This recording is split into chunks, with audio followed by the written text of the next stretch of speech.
ஒரு மகிழ்ச்சியான செய்தி. இதயம் நல்லெண்ணெயின் விலை லிட்டருக்கு ரூபாய் 105 குறைஞ்சிருக்கு. செப்டம்பர் 2023ல 1 லிட்டர் இதயம் நல்லெண்ணெயின் அதிகபட்ச விலை ரூபாய் 503. ஆனா இப்ப 1 லிட்டர் இதயம் நல்லெண்ணெயின் விலை ரூபாய் 398 மட்டும்தான் தமிழ்நாட்டுல. அப்ப இனிமே எல்லாரும் இதயம் நல்லெண்ணெய் வாங்கலாம் இல்ல? தானியங்களோட இயற்கை சத்தும் சுவையும் மாறாம மாவு அரைக்க பெஸ்ட் ஆனது அல்ட்ராவின் பேட்டன்டட் கோனிக்கல் ஸ்டோன்கள் மட்டும்தான். அல்ட்ரா என்றால் ஆரோக்கியம்.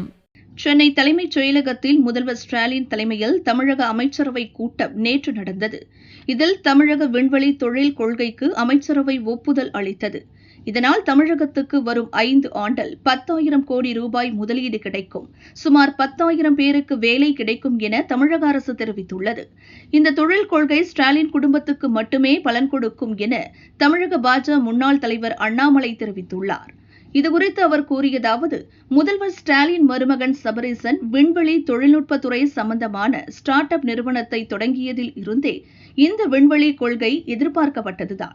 தமிழக அரசின் நிழல் முதல்வராக இருக்கும் ஸ்டாலின் மருமகன் சபரீசன் வானம் ஸ்பேஸ் LLP நிறுவனத்தில் 22/7/2024 முதல் பங்குதாரராக உள்ளார். தமிழக அரசின் விண்வெளி தொழில் கொள்கையால் இந்த நிறுவனத்துக்கு 20% மூலதன மானியம் கிடைக்கும் என எதிர்பார்க்கப்படுகிறது.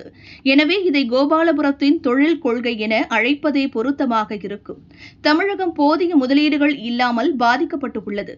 2025ஆம் நிதியாண்டில் புதிய முதலீடுகளுக்காக போராடுகிறது. இங்குள்ள ஒரு சர்வாதிகார அரசோ அவர்களது குடும்பத்துக்கு பயன் தரும் தொழில் கொள்கையை வெளியிடுகிறது. இது அவமானம் என அண்ணாமலை தெரிவித்துள்ளார்.